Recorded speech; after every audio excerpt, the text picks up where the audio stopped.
आपने देखा होगा कि हर शिव मंदिर में शिव जी के सामने नंदी जी विराजमान होते हैं। नंदी जी की भी पूजा की जाती है। कहा तो यह भी जाता है कि नंदी के कान में कोई मनोकामना कहने से वह सीधे भगवान शिव के पास पहुंचती है और मनोकामना पूर्ण हो जाती है।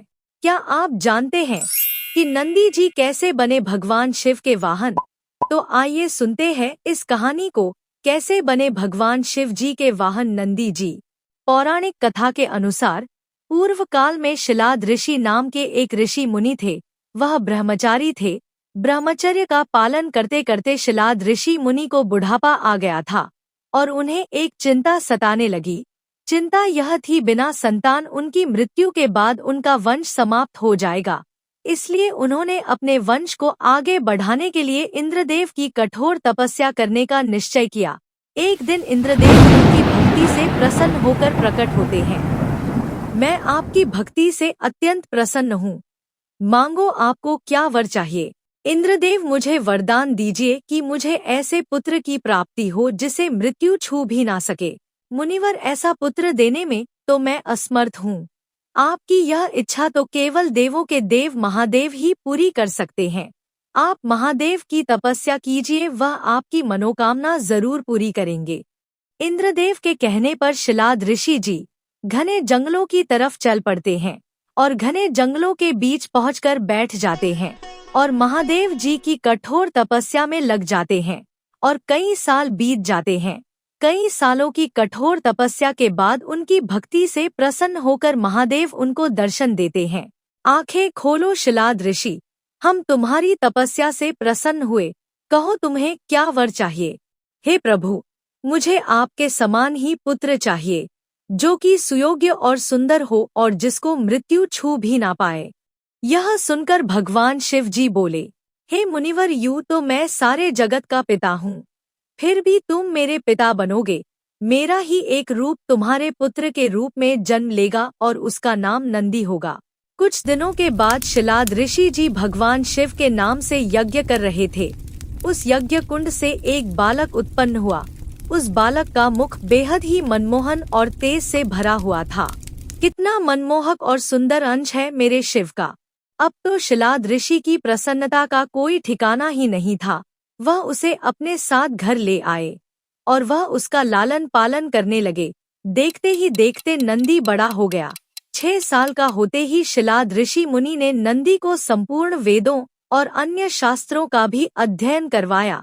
और फिर जब वह 8 वर्ष का हुआ तो एक दिन शिलाद ऋषि के आश्रम में 2 संत पधारे। शिलाद ऋषि और नंदी ने उनका पूरा आदर सत्कार किया, उन्हें भोजन कराया। खाइए मुनिवर, खाइए, आपको किसी और चीज की भी आवश्यकता है तो मुझे बताइए।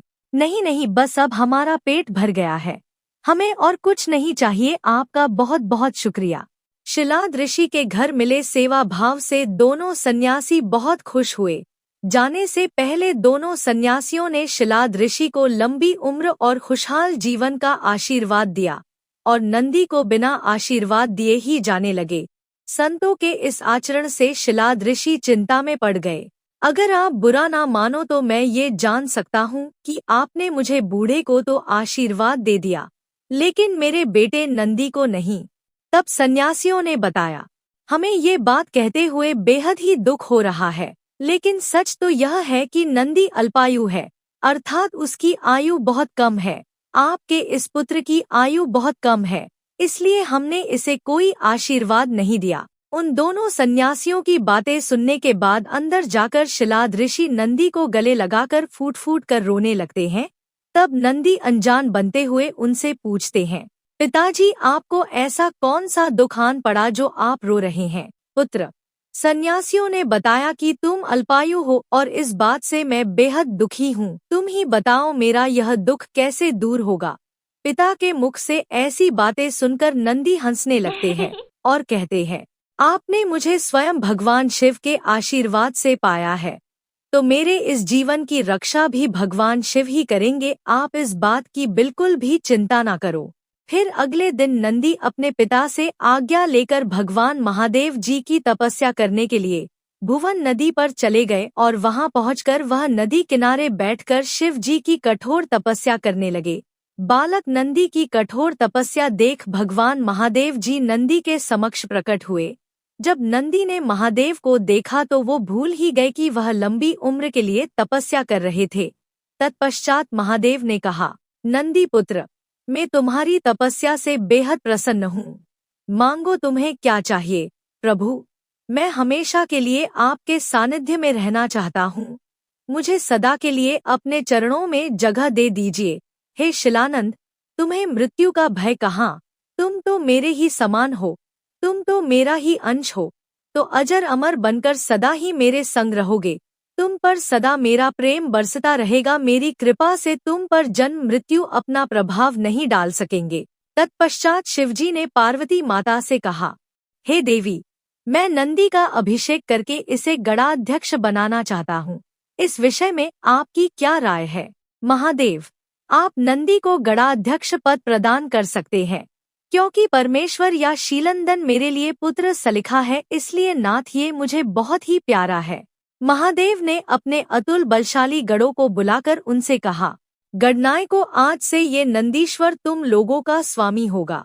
मैं धन्य हो गया प्रभु, मैं धन्य हो गया। इस प्रकार नंदी के समर्पण से प्रसन्न होकर भगवान शिव ने नंदी को पहले अपने गले लगाया, फिर उन्हें बैल का चेहरा देकर उन्हें अपने वाहन अपने गणों में सर्वोत्तम के रूप में स्वीकार कर लिया और तभी से शिवजी की मूर्ति के साथ नंदी की प्रतिमा भी स्थापित की जाती है। ऐसा माना जाता है कि शिवजी तो हमेशा ध्यान में लीन होते हैं, वो हमेशा समाधि में रहते हैं, इसलिए नंदी के कानों में बोलकर उनके भक्तों की आवाज उन तक नंदी ही पहुंचाते हैं। तो दोस्तों, इस प्रकार से भगवान शिव के वाहन बनने की कहानी थी नंदी जी की। तो दोस्तों, मिलते हैं एक और नई वीडियो के साथ अगली वीडियो में। वीडियो को लाइक शेयर सब्सक्राइब जरूर करें। जय शंकर भगवान की।